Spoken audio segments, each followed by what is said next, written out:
Recording. Okay, I think the recording has started.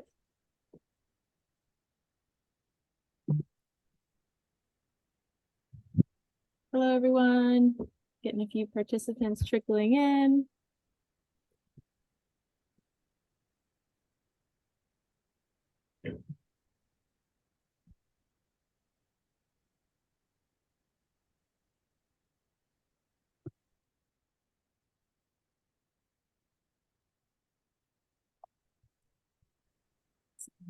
Got a few minutes.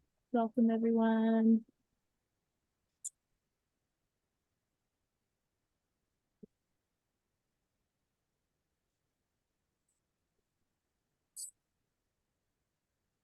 Okay.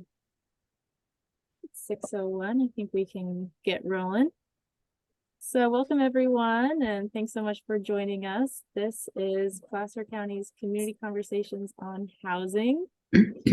And this is a 4-part virtual speaker series where we want to highlight the issues and solutions around all things housing.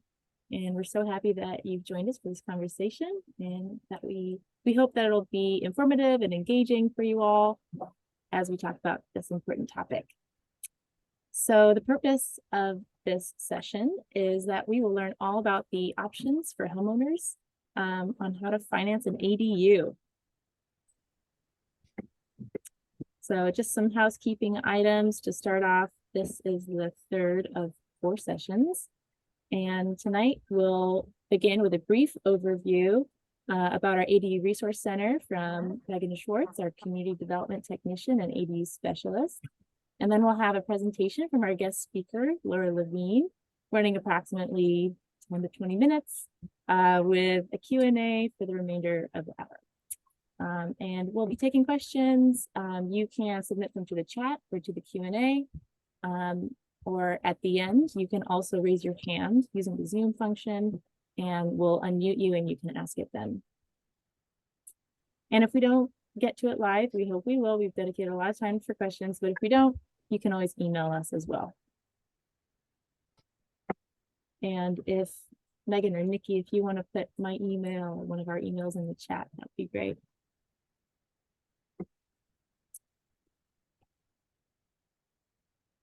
So I'd like to start by introducing Laura. Laura is a senior loan advisor with U.S. Bank, the largest construction lender in the country. Laura began her career in ground-up real estate development with a focus on finance. During the housing crisis of the mid-2000s, Laura spent that decade running a housing nonprofit serving low and moderate income buyers throughout 13 cities and counties. In 2009, Laura was awarded a Civil Rights Award from the Governor's Office and the State of California's Fair Housing Division for advocating for people throughout California. Creating affordable housing opportunities and wealth building with ADUs is a longtime passion of hers. So happy to have you here, Laura. Thank you for joining us. Well, that was awesome. Thank you so much. And yeah. I am really excited to get to speak for Placer County. And I'm just amazed at how wonderful you've done at helping people really make creating ADUs a reality. So I'm super excited to hear how many ADU applications you were able to help support last year. It's just incredible. Thank you. So now Megan will give us a brief overview of the ADU Resource Center. Hi, thank you, Bethany and Laura. We're so glad to have you here. Just a little recap from last night's webinar on building ADUs in Placer County. We have a user-friendly ADU Resource Center webpage. There's lots of great tools on there and information, Q&A information. There's a cost calculator. The cost calculator can help you figure out construction costs, return on investment costs, what local areas are renting similar ADUs for. There's information on impact fees and how to get a hold of our ADU team to schedule a one-on-one meeting to talk about your specific property. We also have a new round of ADU pre-reviewed plans available for the public. So check those out and let me know if you want to meet to discuss how to move further. Thank you. Awesome. Thanks, Megan. Okay, and I'm going to start your slides, Laura, and feel free to take it away. Excellent. Hello, everybody. I'm not sure how many people are here, but I'm a huge fan of ADUs. I have property with ADU myself. That's how I bought my first home as a single parent with a household of kids, was buying a place where there was a little junior ADU already there. And when I looked for my next home, I had my very own full-fledged ADU with its own utilities. So I don't just finance them, I live it. I love ADUs. So I'm excited that you're here thinking about building an ADU for yourself. So one of the big topics though is where does money come from? So I've been asked by this great team to talk about financing for ADUs. So first thing people think, I'm going to get a construction loan. On the next slide, what I want to do is start with an overview. We move on to the next slide. It gives us the list of, can I move the slides? Oh, here we go. Sorry about that. Awesome, no problem. Is that there is more than one solution.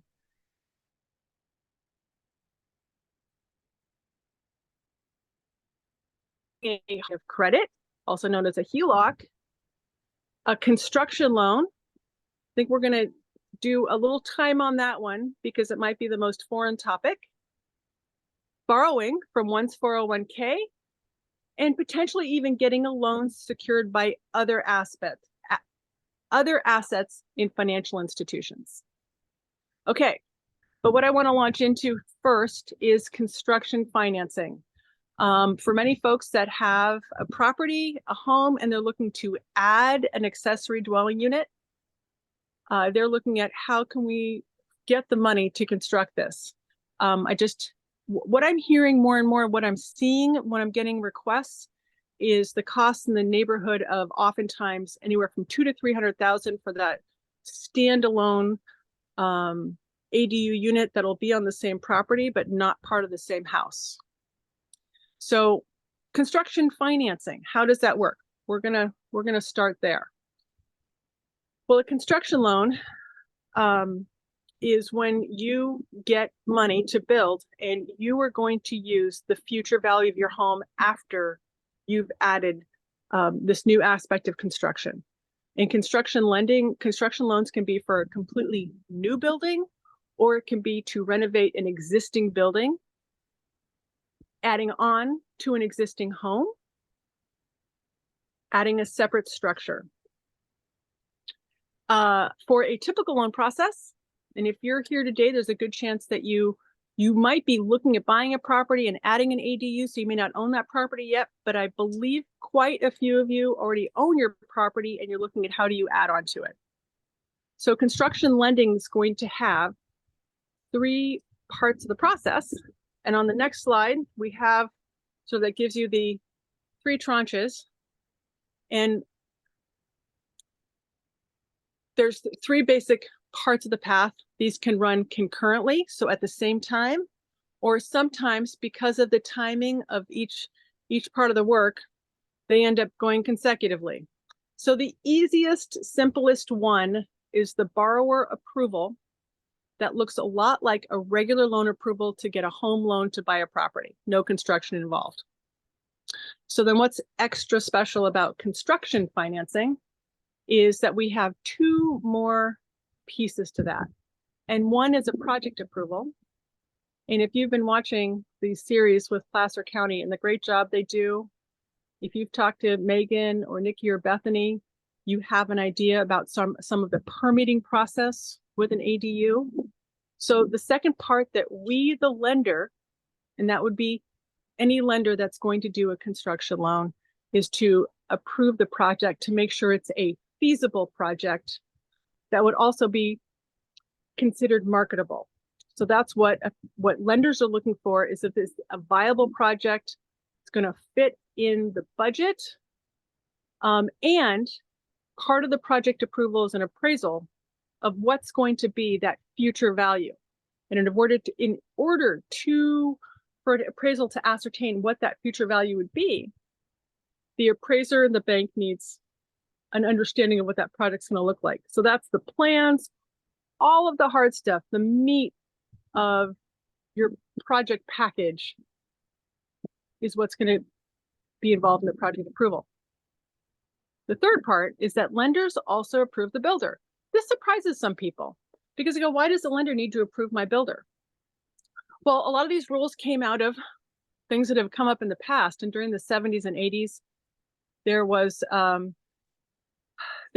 into quite a problem with small savings and loans that had made loans on construction projects that were never completed. So what was born from that is lenders looking at making sure that the builder was a viable builder with experience and that they could also be approved if you're going to get a construction loan. So when you're looking at obtaining some financing, one thing you might be looking at is getting a construction loan, and this is the meat of being able to get through that process is all three of these pieces: borrower approval, project approval, and builder approval. I get asked often, what's the biggest hurdle? And I would say what takes the longest, and we've got quite a few construction projects, construction loan applications in process, and they are waiting for their budget. So one of the hardest pieces of this is getting that budget together, getting the bids in. And when some people start with looking at how am I going to get my accessory dwelling unit built, is who's going to build it, and getting bids to see how much that's going to cost. So that's oftentimes one of your biggest issues. So then what does this look like? And on the next slide, we can kind of work through the basic steps. So we're going to start with, first part of it is you're going to make a loan application. And that loan application is going to look like your basic approval. What lenders look at are income, credit, the equity in the property, and money that's in the bank that looks good. Those are your basic four elements that lenders look at for any borrower. This is, when you're looking at borrowing money, this is one of the first things you want to go through with the lender is what is your approvable level for how much money you can borrow. The next piece is the budget.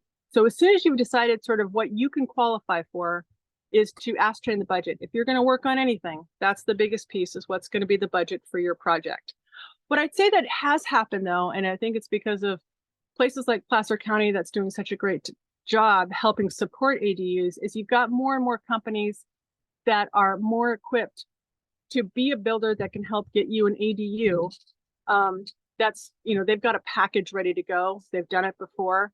So there's not so much reinventing the wheel that we may have seen a decade ago. The next piece, again, as you're shopping, is to pick the builder. We have a lot of people that start with one builder, and by the time they get through budget, they've actually identified a different builder when they've been out shopping. People that are going to do this for them. So once the budget's together, once you've got the budget, you've got the plans, you've got a basic idea of what you're going to be building, that's the point in time that you get that into your lender for a construction loan. You're not going to get an appraisal ordered until you get that project approved. And then the next step is getting that appraisal ordered. Once the project's approved, we've got the loan approval for the borrower, we have the project approval, and we have the builder approval. The next piece of that is the step of how often you'll need to draw. And that's going to depend on everyone's different financial circumstance and how the builder works, is how many draws to pay for the accessory dwelling unit. Some builders might have a package together where there'll be fewer. They've done this quite a few times. And for other borrowers and other more independent builders, sometimes they might need more frequent draws as they move the process. One thing I think I've heard, a comment I've heard from borrowers, I've actually had borrowers that have taken construction loans because they love the fact that there's such a structure to it. And they feel like there's a third party, the bank, with them to help administer the construction program. Another comment I've heard, conversely, is they don't like that much oversight for construction loan. So I think that's going to depend on the individual who's putting the project together. Once you have your borrower approval, your project approval, your builder approval, the appraisal's in, your value's good, you put together the draw schedule, the lender's going to put together those loan documents for you, and you're going to close. So those are, and I know that the team's going to make this these slides available. That covers the steps in getting a construction loan. And I can't emphasize enough the big item in every construction loan process I have is getting that budget together. That's the big item. It changes. People get one budget, it's very high, and they have to go back and rework the plans to shrink that budget. So now I want to go back. We're in an interesting time, everyone. Interest rates are considerably higher than they were. Now, big picture, interest rates now mirror something we would have seen in the late 90s, early 2000s, interest rates in the 6s.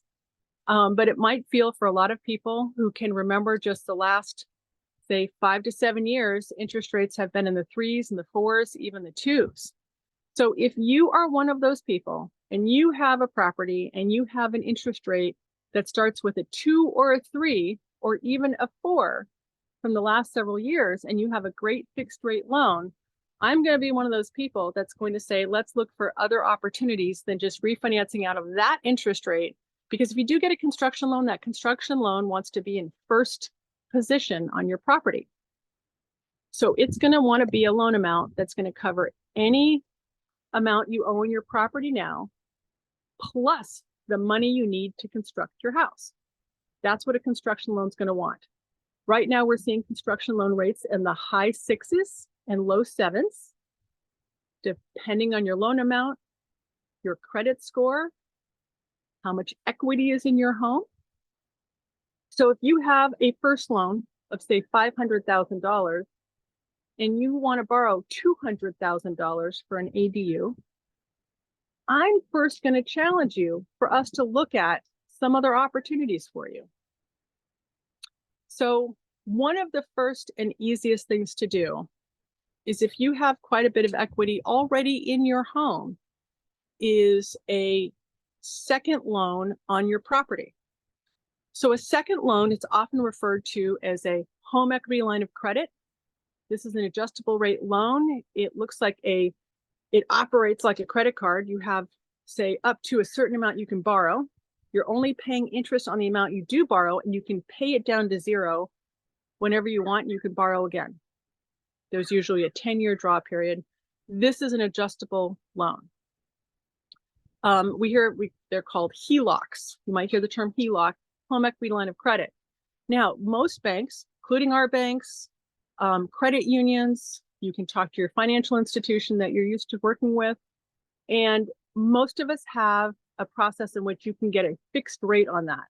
And especially in an environment where rates are continuing to go up, there's a certain amount of safety.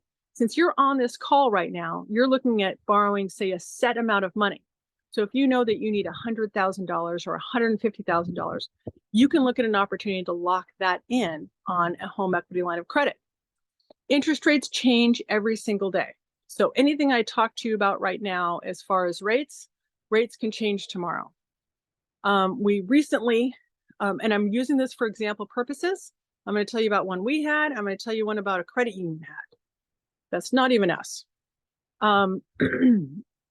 California credit union that would work in Placer County is, we had a program that if someone pulled, say, $150,000 on a line of credit and they wanted to lock it in, they could lock it in as low as 7.25%, which is below where right now the prime rate is. It had to be paid off within a 10-year period. So it's a more aggressive payment, a larger payment than, say, a 30-year amortized loan. One of my friends that runs a credit union, I called in a recent promotion they had. And that's why I also challenge everyone to call the financial institutions they work with and ask for a program that might fit your circumstance, your cash flow. Is they had one where you could lock in a certain amount for even lower, 6%, but you could only lock it in for 2 years, and then it became an adjustable again. So that's a different program, lower rate. But if someone had an aggressive payback plan, that could work. Another mechanism, I think I already had on there, just doing a cash out loan. Again, one of the things with a cash out loan is if you've got a really low interest rate on your first, you always want to consider financing out of a really low rate loan. You're going to want to work with your financial people.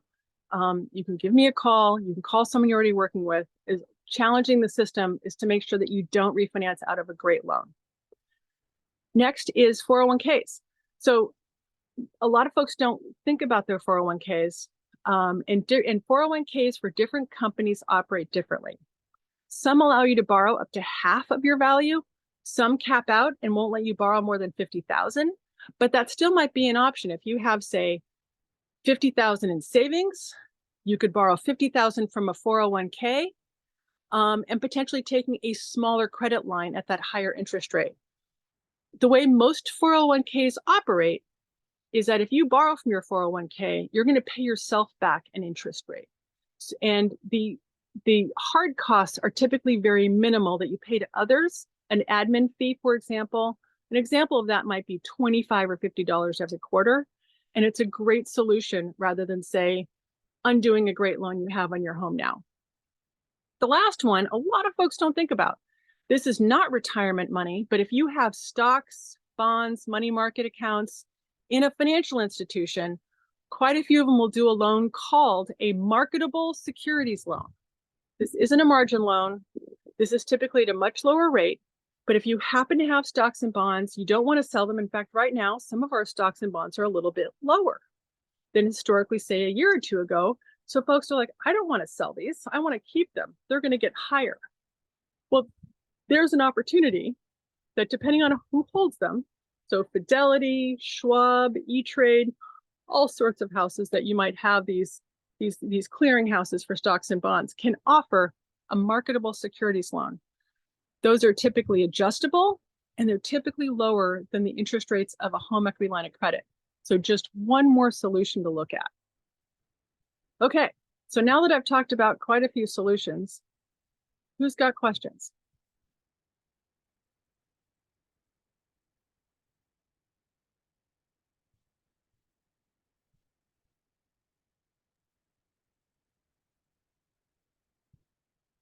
And I can't see the chat. Yeah, so folks, feel free, if you have a question, put it in the chat or Q&A, or raise your hand and we'll unmute you.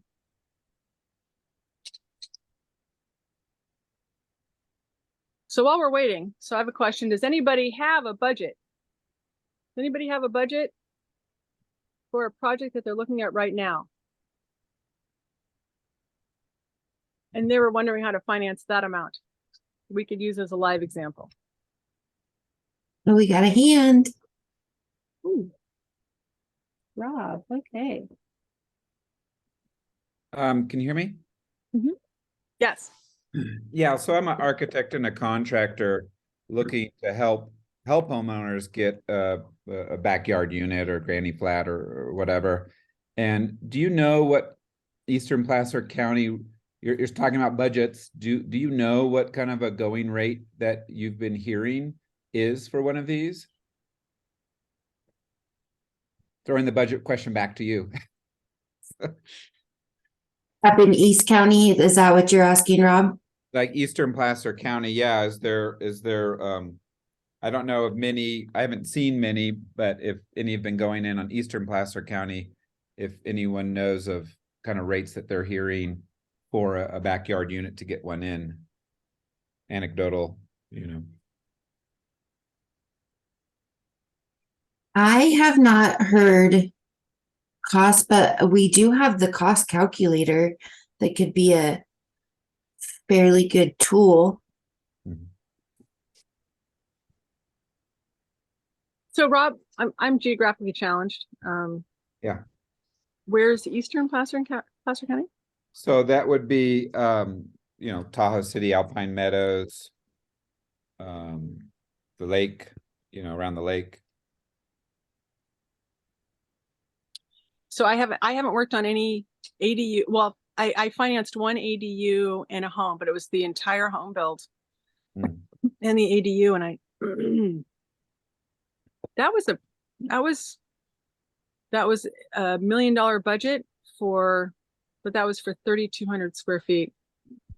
And that was finished about 5 years ago. That was a pretty tight budget.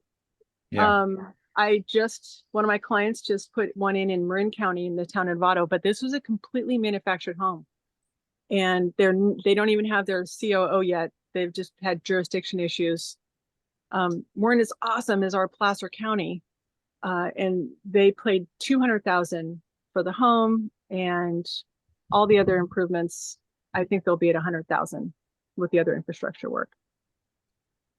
Meghan mentioned one project that it sounds like that was a very well-priced development at about $250,000. Was that, Meghan? Yep. 240,000 for a 749 square foot ADU. I went and looked at it today, and it was perfect. I mean, it was so cute. And they used some higher end finishing, so I don't know if that would affect the cost. I did just pull up the ADU calculator on our website, and I put in Tahoe City, a 2-bedroom, 1-bath, stick built house, 750 square feet, and it broke down the costs at about $195K. So it seems like that cost is similar to what it would cost to build in Auburn. I know, talking to the woman today who built the ADU, she said $40,000 of her cost was just moving dirt.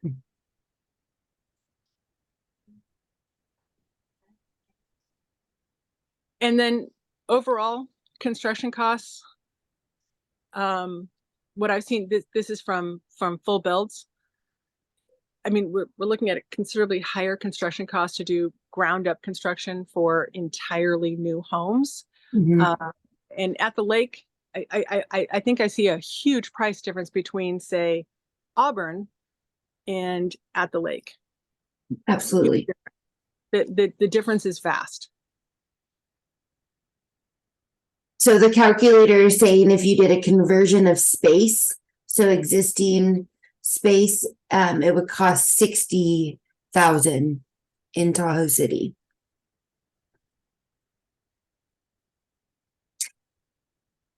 So how many folks on this call are looking at, or is anybody looking at just converting existing space into an ADU?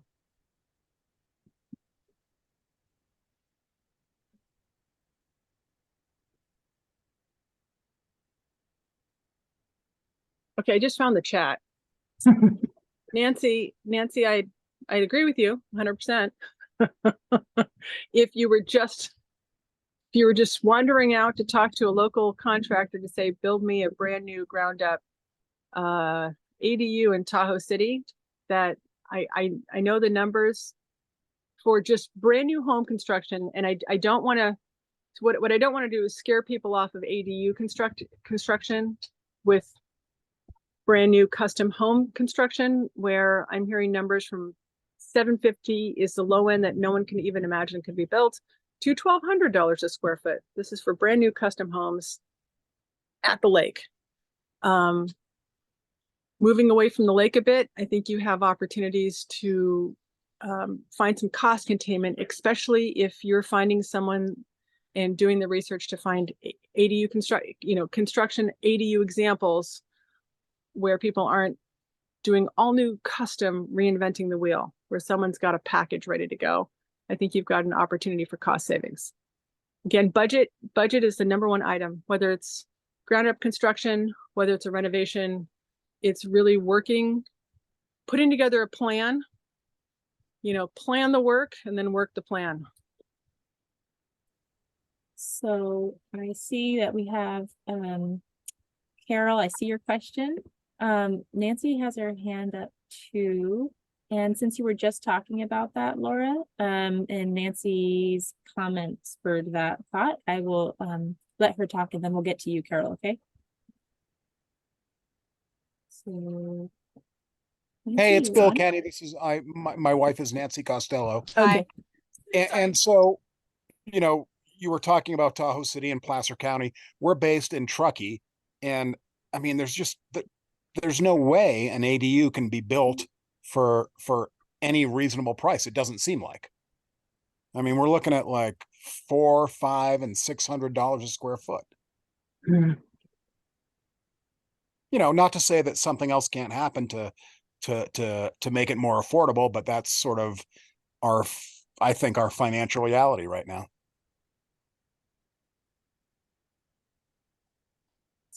So a project I looked at today, and they are using prefab walls. So it's something to look at. A builder still has to put it together. You still need a general contractor to put the thing together, but there are more prefabs. This is different than, there's different levels. So you've got a manufactured home where a home is brought in two pieces and put on the property, and it's pretty much together. Then you have something called a prefab, and that's where some of the construction's done off-site, the walls, and then it's put together. I just went to a property that has a small ADU, about 600 square feet, and then the main home is about 3,700 square feet. They just put up the 3,700 square feet. It took 2.5 weeks to put all the walls together. So it's between the prefab and the savings on labor, it does help contain costs somewhat. So it's just something to look at. Sure. Mhm. Thanks for that question. Thank you.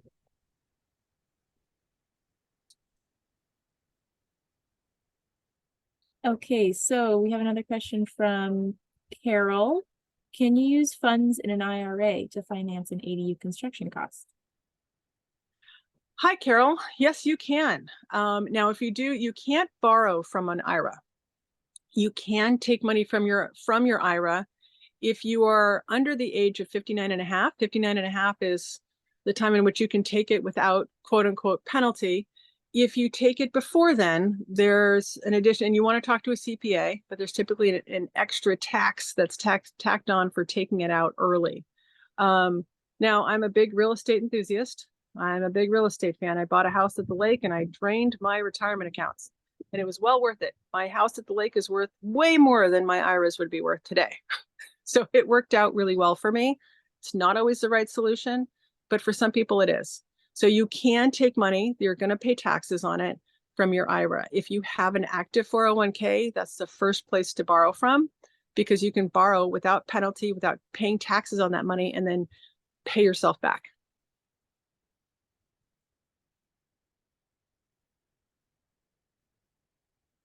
That's great. Thanks for that question, Carol. And from Uriel Davis, are many ADUs tiny homes? Maybe this, Megan, do you want to answer that? Sure.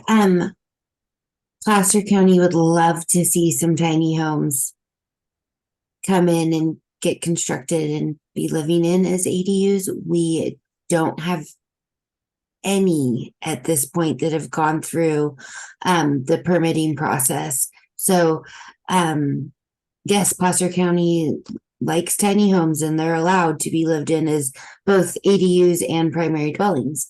So if you know anyone that wants to go through the process, let us know and we'll help them. Megan, are you able to distinguish between Yes. a tiny home and an ADU? Yeah. Yes. Okay. So I'm assuming you're talking about a tiny home on wheels, which Placer County approved as a livable full-time living dwelling unit last year. So I think it's been like a year and a half now. And so they are actually vehicles. So they're registered with DMV, and then a site is prepared on the lot for this tiny home that has sewage, water, and electricity. So it could be more cost effective. It's built outside of the property, so most of the time in a factory. It meets state requirements to construction versus county requirements. Yeah, I mean, we have a lot of information at our fingertips to share on tiny homes. And so if you're interested, let us know and we'll talk this out. That's great. That is super helpful. For anybody who's on the phone, having people at the county that will help talk you through this is huge. I've got a project that's down in San Diego, a few in East County. I have a lot of projects that are in the Bay Area, in different counties. And I just got to say, I'm just a huge fan of Placer County. We actually have a property and we have approved to build a home with an ADU. And it's just been awesome getting to work with Placer County. They're fantastic. That's how we met Laura, is helping her through her ADU.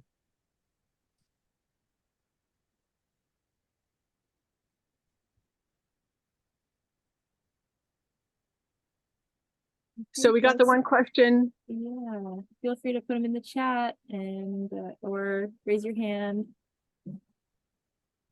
We got Laura and Megan and Nikki. Lots of So knowledge here.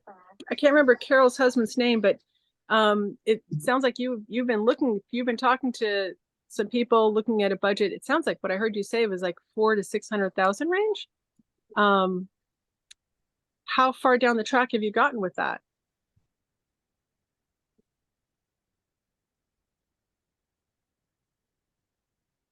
I'm guessing it's a completely separate set structure at that cost level. Yeah, those were initial, that was about 2 years ago when we started getting estimates for putting in a separate, a detached ADU over a one-car garage. Wow. Okay.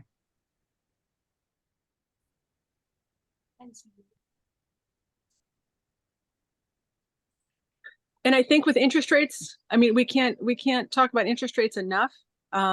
Interest rates being higher, it has changed. It's changed things. You've got homes that are sitting on the market longer. We've got, in fact, right now during the summer, they're bringing more and more houses on every week that are for sale. And so we're seeing some price softening.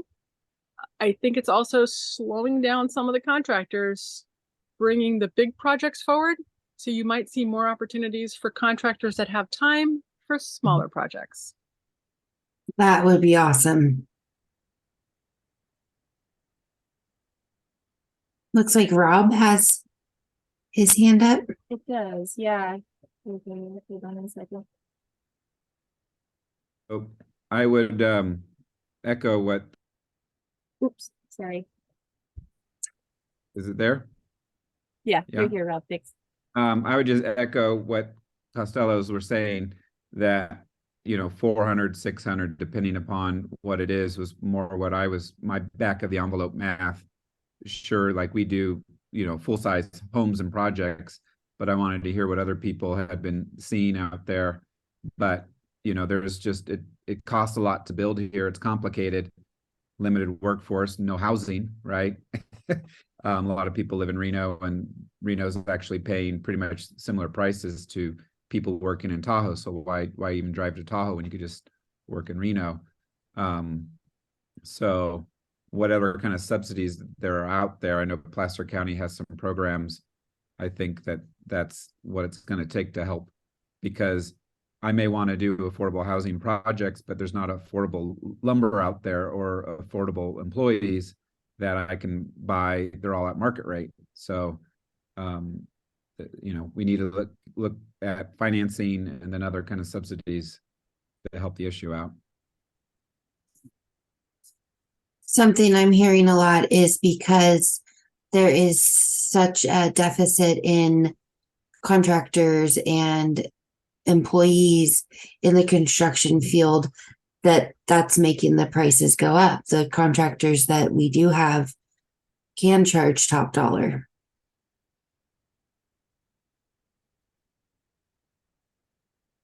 Rob, do you have experience with any of the prefab builders? No, I've seen some of the stuff, and what I've heard from some people trying to get some of them, they're just not available, or some of them maybe aren't built for our snow loads. The snow loads.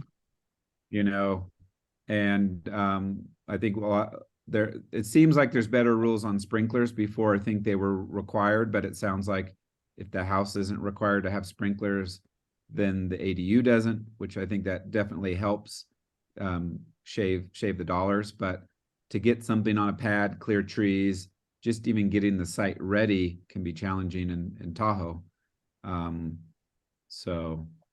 But yeah, I'm looking into it myself. We have a shop. We're looking at maybe making kits that we can put together more efficiently, but it's still going to be a lot of time to figure out how to shave some dollars, you know. So The prefab I looked, we stopped the project. We stopped to see where the progress was today. Was a kit out of British Columbia, so they are used to dealing with the snow loads. Well, that's good.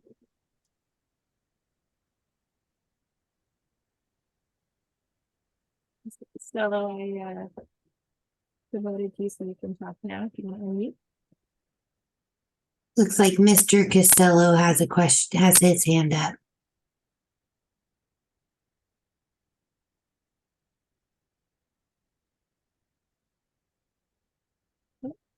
Maybe that one is it. Is it a question about 0% financing?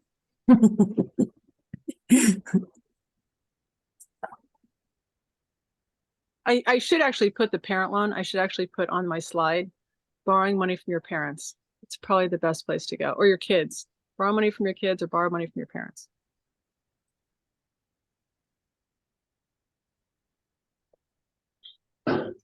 So we looked into, when we were looking into putting an ADU in our backyard, we looked into stick built and both modular. And the modular we sort of looked at, we looked at a couple of different companies, but one of the companies is that we looked at Rick Holiday's, who has the business on Vallejo and he on Mare Island rather, and that's the company that built the modular stuff at the rail yard. Huh, At the okay. slots. And so we were just looking at a singular module, and it turned out to be no cheaper than stick built. So the modular sounds good, but I think unless you're doing it at scale, it doesn't really offer any savings to the individual home builder.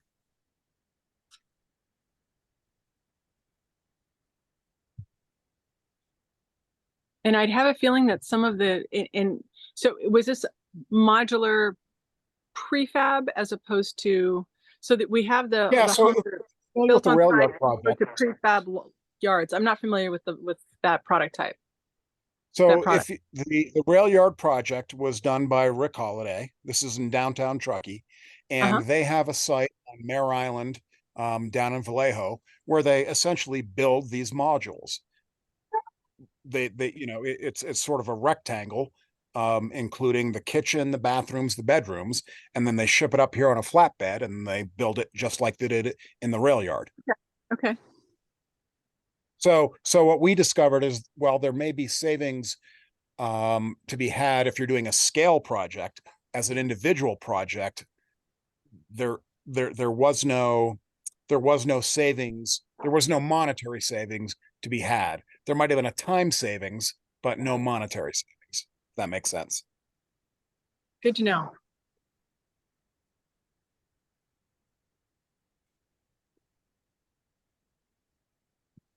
All right, any other questions, folks? If not, maybe we can wrap this up a little early. Well, it sounds like we have a really knowledgeable crowd here. So this has been more fun getting all the input from the people that came to join in. Yeah. Well, thank you so much for that, Laura. And this is her contact information, so you can get in touch with her after this. Some other resources, if you really want to dive in, the Casita Coalition provides an ADU financing guidebook. And that goes over a lot of the same things that Laura was talking about. Just if you wanted to, have it in a PDF and read it on your own time. That's a great resource. And there's also YouTube videos out there. So if you wanted to, you know, if that's the way that you digest information a little better, then there's that as well. Awesome. And we already did our little Q&A. So thank you so much for joining us. This has been really great. And I'm glad that we got a lot of you to show. And don't forget, next week we have a webinar. I'll be presenting on missing middle housing. And so hope to see you there. And I think that's all for today. So thanks so much, Terrific. everyone. Thanks, everybody. Have a good evening.